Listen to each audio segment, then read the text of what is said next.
Hello friends, मैं संजय आपका स्वागत करता हूं। आज हम पढ़ेंगे टीसीएस पैटर्न के नए जनरल साइंस के फिजिक्स के क्वेश्चंस जो कि एग्जाम में ट्रिकी तरीके से पूछे जाते हैं। तो दोस्तों, अब हम शुरुआत करते हैं क्वेश्चन नंबर 1 से। तरंग दैर्घ्य का एसआई मात्रक क्या है? तरंग दैर्घ्य क्या होती है ये हमें पहले पता होना चाहिए। तो इंग्लिश में इसको बोलते हैं वेव लेंथ। तो दोस्तों, तरंग किस प्रकार से किसी माध्यम में उत्पन्न होती है वो मैं आपको स्क्रीन पर बना के दिखा रहा हूँ। तो दोस्तों, इस प्रकार से एक तरंग उत्पन्न होती है किसी माध्यम में, तो या दो गर्तों के बीच की दूरी होती है। तो दोस्तों, इस तरंग का शिखर है ये 2 पॉइंट, ये जो पॉइंट्स हैं ये इस तरंग के शिखर हैं, और जो गर्त हैं ये जो पॉइंट हैं दो मैं नीचे दिखा रहा हूँ वो इसके गर्त है। तो दो शिखरों के बीच की दूरी या दो गर्तों के बीच की दूरी जो है तरंग दैर्घ्य कहलाती है, और तरंग दैर्घ्य को हम दिखाते हैं लैम्डा द्वारा, हम प्रदर्शित करते हैं। तो दोस्तों, वेवलेंथ जो है, लेंथ का एसआई मात्रक जो होता है मीटर होता है। तो इसमें ऑप्शन जो डी दिया गया है क्वेश्चन में वो इसका राइट आंसर हो जाएगा, मीटर। क्वेश्चन नंबर 2, तरंग वेग का एसआई मात्रक क्या है? तो दोस्तों, सबसे पहले हमें समझना पड़ेगा कि तरंग वेग क्या है। एक तरंग वेग का तरंग दैर्घ्य के क्वेश्चन में हमेशा स्टूडेंट्स कंफ्यूज में रहते हैं, तो आपको कंफ्यूज नहीं होना है। तो दोस्तों, जो तरंग वेग है मैं आपको एक एग्जांपल के माध्यम से समझा देता हूँ। ये मान लीजिए कोई एक तरंग है, ये किसी बी वेलोसिटी से चल रही है, और इसकी जो तय की गई दूरी जो है वो मैंने अभी आपको बताई थी, हम दिखाते हैं लैम्डा से तय की गई दूरी। तो तरंग वेग को क्या बोलते हैं? किसी निश्चित समय में तय की गई दूरी तरंग वेग कहलाती है। तो तय की गई दूरी जो थी लैम्डा, किसी निश्चित समय में दिखाया टी, तो इसका ये फॉर्मूला हो जाएगा लैम्डा अपॉन टी। तो लैम्डा का हमने पिछले क्वेश्चन में आपको बताया था कि इसका एसआई मात्रक मीटर होता है और समय का एसआई मात्रक सेकंड होता है। तो दोस्तों, अब आप देख रहे हैं ऑप्शन बी में मीटर प्रति सेकंड दिया हुआ है, तो इसका राइट आंसर हो जाएगा ऑप्शन नंबर बी, मीटर प्रति सेकंड। तो दोस्तों, आपको कन्फ्यूज़ नहीं होना है तरंग वेग और तरंग दैर्घ्य में। तरंग दैर्घ्य का एसआई मात्रक मीटर में होता है, जबकि तरंग वेग मीटर प्रति सेकंड होता है। दोस्तों, ये क्वेश्चन जो है हमने एक क्विज में दिया था, उसका 70% लोगों ने गलत आंसर दिया था, इसलिए मैं आपको इस पर ज़्यादा फोकस कर रहा हूँ। क्वेश्चन नंबर 3 है, 1 किलोवाट घंटा ऊर्जा के बराबर होती है। तो दोस्तों, कभी कभी इस क्वेश्चन को ऐसे भी लिख देता है 1 किलोवाट आवर बराबर होता है, और ऑप्शन दे देगा अपने को 4। तो दोस्तों, हम इसको समझते हैं कि 1 किलोवाट आवर क्या होता है। तो दोस्तों, मैं बता देता हूँ आपको, 1 किलोवाट आवर जो है एक ऊर्जा की यूनिट है। तो 1 किलोवाट आवर दोस्तों क्या दिखाता है? किसी 1 किलोवाट की शक्ति का 1 घंटे में ऊर्जा खपत को दिखाता है दोस्तों ये। तो दोस्तों, 1 किलोवाट जो है मीन्स होता है 1000 वाट, और 1 आवर में होते हैं 3600 सेकेंड। तो दोस्तों, जो अब हम देख रहे हैं 3600 इंटू 1000, ये जो आएगा 36, और इसमें आ जाएगी 50 वाट सेकंड। तो दोस्तों, जो वाट सेकंड है इसको हम जूल में भी लिखते हैं, तो इसका राइट आंसर हो जाएगा option number D. Question number 4, multimeter में होता है। तो दोस्तों, मल्टीमीटर क्या है? मल्टीमीटर एक बहुउपयोगी उपकरण है जो कि विद्युत परिपथ में प्रमुख प्रकार की माप ले सकता है, जैसे कि वोल्टेज को मापता है वोल्टमीटर द्वारा, धारा को मापता है करंट मीटर के द्वारा, प्रतिरोध को मापता है ओम मीटर के द्वारा। तो दोस्तों, इसका ऑप्शन डी जो है राइट आंसर हो जाएगा। क्वेश्चन नंबर 5 बहुत ही इंपॉर्टेंट क्वेश्चन है। किसी परिपथ में विद्युत धारा की प्रवाह की दिशा को दर्शाने के लिए किस उपकरण का उपयोग किया जाता है? तो दोस्तों, क्वेश्चन पूछ रहा है विद्युत की धारा की प्रवाह की दिशा ज्ञात करने के लिए किस उपकरण का प्रयोग किया जाता है? Galvanometer, ammeter, rheostat, voltmeter. तो दोस्तों, मैं आपको बता रहा हूँ, गैल्वेनोमीटर द्वारा विद्युत धारा की प्रवाह की दिशा को बताया जाता है। तो इसका ऑप्शन ए जो है एकदम राइट आंसर है। दोस्तों, इस क्वेश्चन में स्टूडेंट्स क्या गलती करते हैं वो मैं आपको बता रहा हूँ, वो ही ज़्यादा इम्पोर्टेंट है। तो दोस्तों, इसमें जो है विद्युत धारा को मापने के लिए जो है एमीटर का उपयोग किया जाता है, जो कि हमें ऑप्शन में दिया गया है। मैक्सिमम क्वेश्चन एमीटर को ही चूज करते हैं, लेकिन ये गलती आपको नहीं करनी है। आपको समझना है हम विद्युत धारा की बात नहीं कर रहे, विद्युत धारा के लिए ओनली एमीटर है, लेकिन विद्युत धारा के प्रवाह की दिशा के लिए गैल्वेनोमीटर का प्रयोग किया जाता है। ये क्वेश्चन दो तरीके से बनता है, इसलिए आपको ये ध्यान देना होगा।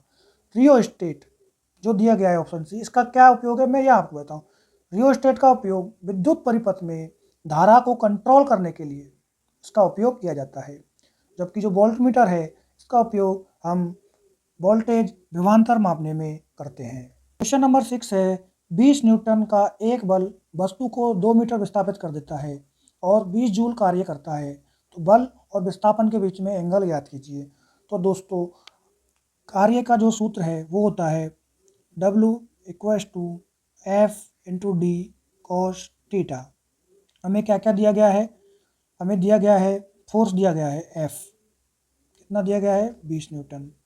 दूसरा हमें क्या दिया गया है कार्य W, वो कितना दिया गया है 20 जूल। हमें तीसरा क्या दिया गया है एक डिस्प्लेसमेंट जो कितने का है 2 मीटर का है। तो अब हम इसको एक फॉर्मूले में रख देते हैं।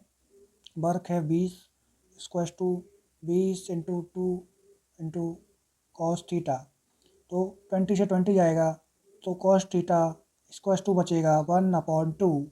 तो cos थीटा का 1/2 में जो वैल्यू होती है वो आती है 60 डिग्री एंगल के बराबर। तो हमारा ऑप्शन ए जो है एकदम राइट आंसर हो जाएगा 60 डिग्री। क्वेश्चन नंबर 7, एक पोर्टर ज़मीन से 12 kg सामान उठाता है और उसे ज़मीन से 1.5 मीटर ऊपर अपने सिर पर रखता है। सामान पर उसके द्वारा किए गए कार्य की गणना करें। तो दोस्तों हमें द्रव्यमान दिया गया है और उसका डिस्प्लेसमेंट दिया गया है, मतलब हाइट, और उसके कार्य की गणना करनी है हमें, और हमें गुरुत्वीय त्वरण भी दिया गया है। तो दोस्तों जैसा कि पिछले क्वेश्चन में हमने फॉर्मूला देखा था, फॉर्मूला था W work = force × displacement and cos theta. तो दोस्तों यहाँ पर जो है हमें फोर्स निकालना है, वर्क की कार्य की गणना करनी है। तो हमें पता है F बराबर होता है M और A। M की वैल्यू हमें यहाँ पर दी गई है 12 kg और A हमें दिया गया है 10। तो दोस्तों हम इसकी गणना करते हैं। W = हो जाएगा 12 × 10 × 1.5 × 1। cos थीटा की वैल्यू हमें 0 है और cos 0 की वैल्यू 1 होती है। तो इस प्रकार से इसकी काउंटिंग करेंगे तो ये आ जाएगा 180 जूल। तो इसका ऑप्शन सी जो है एकदम राइट आंसर है इसका। क्वेश्चन नंबर 8, शक्ति का सूत्र है। तो शक्ति क्या है सबसे पहले ये समझना है। शक्ति P से हम जिसे डिनोट करते हैं, शक्ति जो है कार्य करने की दर को हम शक्ति कहते हैं। इसे W/T से हम दिखाते हैं। W है वर्क कार्य, T जो है समय है, इसे हम न्यूटन मीटर प्रति सेकंड SI मात्रक में दिखाते हैं। तो यहाँ पर W/T कार्य अपॉन समय जो दिया गया है, ऑप्शन बी में जो दिया गया है वो राइट आंसर है। क्वेश्चन नंबर 9, 5 मीटर प्रति सेकंड की गति से गतिशील 22 kg वजन उठाने वाले वस्तु की गतिज ऊर्जा कितनी होगी। तो दोस्तों काइनेटिक एनर्जी का फॉर्मूला हमें पता होना चाहिए। तो काइनेटिक एनर्जी = होता है 12 mv²। हमें यहाँ पर m जो है द्रव्यमान की वैल्यू दी गई है 22 kg, b जो है हमें 5 मीटर प्रति सेकंड दिया गया है। तो दोस्तों हम इसको सॉल्व करते हैं। 1/2 × m दिया गया है 22 kg × 5 इसका स्क्वायर। तो इसको हम क्या करेंगे तो ये इससे हो जाएगा 11 बार में डिवाइड, बचेगा 11 × 25 और इसको करेंगे तो आएगा हमारा आंसर 275 जूल। तो ऑप्शन ए जो है हमारा राइट आंसर हो जाएगा 275 जूल। क्वेश्चन नंबर 10 है, 450 न्यूटन भार वाली लकड़ी का द्रव्यमान क्या होगा। तो दोस्तों हमने अभी एक फॉर्मूला पढ़ा था, F बराबर होता है द्रव्यमान × एक्सेलरेशन। तो हमें निकालना है F, हमें जो है दिया गया है 450। तो 450 = द्रव्यमान हमें ज्ञात करना है, और एक्सेलरेशन अगर हमें दिया गया नहीं है तो हमें हमेशा 10 उसको मान लेना है। तो 0 से इसका 0 जाएगा, तो दोस्तों M = हो जाएगा 45 kg। ऑप्शन बी इसका राइट आंसर हो जाएगा। दोस्तों अगर जो ए की वैल्यू जो है गुरुत्वीय त्वरण की वैल्यू जो 9.8 होती है नॉर्मली मीटर प्रति सेकंड स्क्वायर, अगर क्वेश्चन में नहीं दी गई है तो हम उसे 10 मान के सॉल्व करेंगे। यदि 9.8 से हम कैलकुलेशन करेंगे तो उसे मल्टीप्लाई करने में टाइम लगेगा और हमारा टाइम वेस्ट होगा। जबकि अगर हम इससे 10 से अगर कर लेंगे तो हमारे सही आंसर आ जाएगा। क्वेश्चन नंबर 11, सोनार का पूरा नाम क्या है? तो दोस्तों सोनार का पूरा नाम होता है साउंड नेविगेशन एंड रैंगिंग। तो हमारा ऑप्शन सी जो है एकदम राइट आंसर हो जाएगा। सोनार का पूरा नाम है sound navigation and ranging. Option C is right answer. Question number 12, Tyndall प्रभाव प्रकाश से संबंधित होता है। तो दोस्तों टिंडल प्रभाव जो है प्रकाश के प्रकीर्णन से संबंधित होता है। तो इसका ऑप्शन बी राइट आंसर हो जाएगा। क्वेश्चन नंबर 13, प्रकाश का क्वांटम सिद्धांत किसके द्वारा प्रदान किया गया था? आइंस्टीन द्वारा, प्लैंक द्वारा, न्यूटन द्वारा, फैराडे द्वारा। तो इसका राइट आंसर है option number B, Planck. Max Planck ने इसका दिया था। वो भी कब दिया था? 1900 में। क्वेश्चन नंबर 14, वायुमंडल की अनुपस्थिति में आकाश का रंग कैसा होगा? तो दोस्तों आपने पढ़ा होगा कि आकाश का रंग नीला दिखाई देता है। किसकी वजह से? वायुमंडल की वजह से। तो अगर वायुमंडल नहीं हो तो उसका कलर कैसा होगा? क्वेश्चन में पूछा गया है। तो दोस्तों इसका आंसर होगा काला। वायुमंडल की अनुपस्थिति में आकाश का रंग काला दिखाई पड़ेगा। क्वेश्चन नंबर 15 जो कि बहुत इंपॉर्टेंट क्वेश्चन है, वस्तु के प्रतिबिंब की ऊंचाई से वस्तु की ऊंचाई का अनुपात कहलाता है। तो दोस्तों वस्तु की प्रतिबिंब की ऊंचाई से वस्तु की ऊंचाई का अनुपात जो है रेखीय आवर्धन कहलाता है। इसका ऑप्शन नंबर डी जो है राइट आंसर हो जाएगा। इस क्वेश्चन को कई बार बहुत तरीके से पूछा गया है कि रेखीय आवर्धन की इकाई क्या होती है। तो दोस्तों इन दोनों में देखिए, प्रतिबिंब की ऊंचाई से वस्तु की ऊंचाई मतलब उसको डिवाइड कर देंगे दोनों को। तो अगर दोनों में अगर ऊंचाई है तो हाइट से अगर यूनिट निकालेंगे तो क्या आएगा? कुछ भी कोई मात्रक नहीं आएगा। तो इसका कोई इकाई भी नहीं होती है, इसकी कोई यूनिट नहीं होती है रेखीय आवर्धन की। ये आपको ध्यान रखना है। ऐसा भी एक क्वेश्चन एक बार पूछा गया था। क्वेश्चन नंबर 16, प्रकाश आंख में प्रवेश करता है सिलियरी मांसपेशियों द्वारा, कॉर्निया द्वारा, परितारिका द्वारा, लेंस द्वारा। तो इसका सही आंसर हो जाएगा cornea. Option B is right answer. Question number 17, electric charge Q upon समय, चार्ज अपॉन समय दिया गया है। ऑप्शन से इलेक्ट्रिक धारा, विभवांतर, प्रतिरोधकता, प्रतिरोध। तो दोस्तों क्यू अपॉन टी जो है कष्ट होता है आई। आई का मतलब होता है इलेक्ट्रिक करंट, इलेक्ट्रिक धारा, विद्युत धारा। तो इसका राइट आंसर हो जाएगा ऑप्शन ए, इलेक्ट्रिक करंट। आवेश प्रवाह की दर को हम इलेक्ट्रिक करंट बोलते हैं। क्वेश्चन नंबर 18, विद्युत बल्ब के एक फिलामेंट में 10 मिनट में 0.75 मीटर की विद्युत धारा प्रवाहित होती है। धारा के माध्यम से प्रवाहित होने वाले विद्युत आवेश की मात्रा ज्ञात करें। दोस्तों हमें निकालना है विद्युत आवेश की मात्रा। जैसा कि पिछले क्वेश्चन में हमने फॉर्मूला पढ़ा था, आई बराबर क्यू अपॉन टी। तो यहाँ पर आई जो है धारा है, क्यू है जो आवेश है, टी जो है समय है। हमें यहाँ पर समय की दिया गया है 10 मिनट और 0.75 एम्पियर दिया गया है। तो दोस्तों अब हम इसे फॉर्मूला रखते हैं। आई की वैल्यू दी गई है 0.75, क्यू हमें निकालना है, टाइम हमें दिया गया है 10 मिनट, इसको हम सेकंड्स में कन्वर्ट कर लेते हैं। तो दोस्तों क्यू को जब हम सॉल्व करेंगे तो 10 इंटू 60 डिवाइड बाई 0.75, इसको सॉल्व करने के बाद में आएगा 450 कूलम। तो 450 कूलम जो है हमारा ऑप्शन ए है जो कि राइट आंसर है। क्वेश्चन नंबर 19, दो प्रतिरोधक 10 ओम अन्य 20 ओम श्रृंखला में 6 वोल्ट की बैटरी से जुड़े हुए हैं, तो सर्किट में विद्युत धारा क्या होगी? तो दोस्तों एक सर्किट दिया गया है जिसमें दो प्रतिरोध हैं और एक 6 वोल्ट की बैटरी है।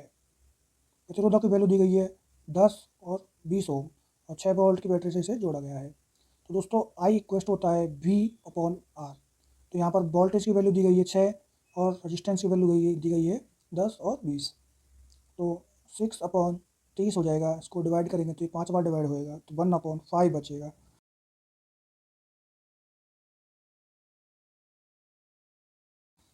क्वेश्चन नंबर 20, सड़कों और गलियों को प्रकाश में करने के लिए लगाए गए लैंपों को जोड़ा जाता है श्रेणी क्रम में, समांतर क्रम में, श्रेणी समांतर क्रम में, सिरे से सिरे मिलाकर। तो दोस्तों इसका राइट आंसर हो जाएगा समांतर क्रम में। अब समांतर क्रम में क्यों लगाया जाता है वो मैं आपको बता देता हूँ। तो दोस्तों मान लीजिए कोई बैटरी है, हम उसके द्वारा बहुत सारे बल्ब अगर समांतर क्रम में लगाते हैं इस प्रकार से, तो दोस्तों जो इस पॉइंट पर जो विभवांतर है V1 और V2 वो समान रहता है। और जो हमारे गलियों या सड़कों पे जो बल्ब लगाए जाते हैं उनकी जो रेटिंग है वोल्टेज के आधार पर होती है। उनका जो प्रकाश जो होता है वोल्टेज के ऊपर डिपेंड करता है। अगर वोल्टेज समान नहीं रहेगा तो उनकी सबकी चमकने की जो तीव्रता है वो समान नहीं रहेगी। पहले पॉइंट वाले की ज़्यादा रहेगी और लास्ट वाले पॉइंट वाले की चमक कम रहेगी। इसीलिए सभी सड़क और गलियों में प्रकाश में करने वाले लैंपों को समांतर क्रम में लगाया जाता है। जब हमें वोल्टेज की वैल्यू समान रखनी है परिपथ में तो हम समांतर क्रम में सभी उपकरणों को लगाते हैं, और अगर हमें धारा करंट आई की वैल्यू अगर हमें समान रखनी है तो हम परिपथ में समश्रेणी क्रम का उपयोग करते हैं।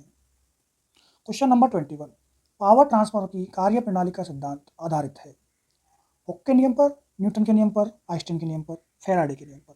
तो दोस्तों इसका राइट आंसर हो जाएगा ऑप्शन नंबर डी, फैराडे का नियम।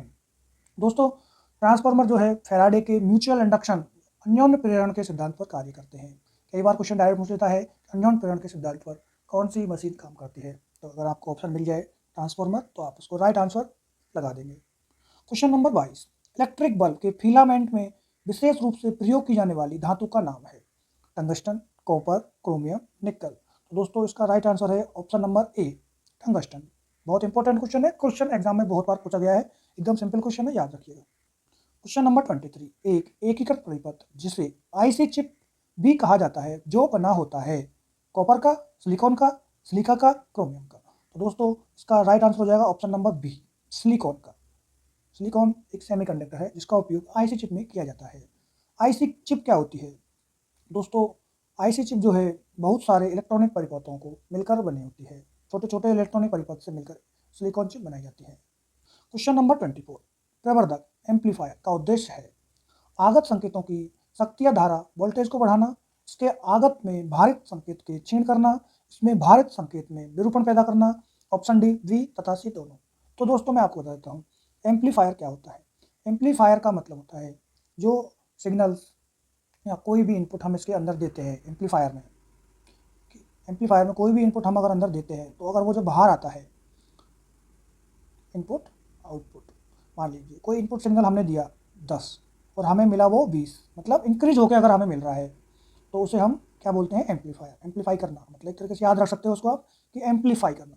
तो इसमें ऑप्शन ए जो दिया गया है आगत संकेत, आगत संकेत मतलब इनपुट सिग्नल, जैसे शक्ति हो सकती है, धारा हो सकती है, वोल्टेज हो सकती है, या कोई और सिग्नल हो सकता है जिसके इनपुट को बढ़ा देता है, वो एम्पलीफायर कहलाता है। तो इसका ऑप्शन ही सही हो जाएगा। क्वेश्चन नंबर 25, डायोड को एक रूप से प्रयोग किया जाता है रेक्टिफायर में, एम्पलीफायर में, मैग्नीफायर में, प्यूरीफायर में।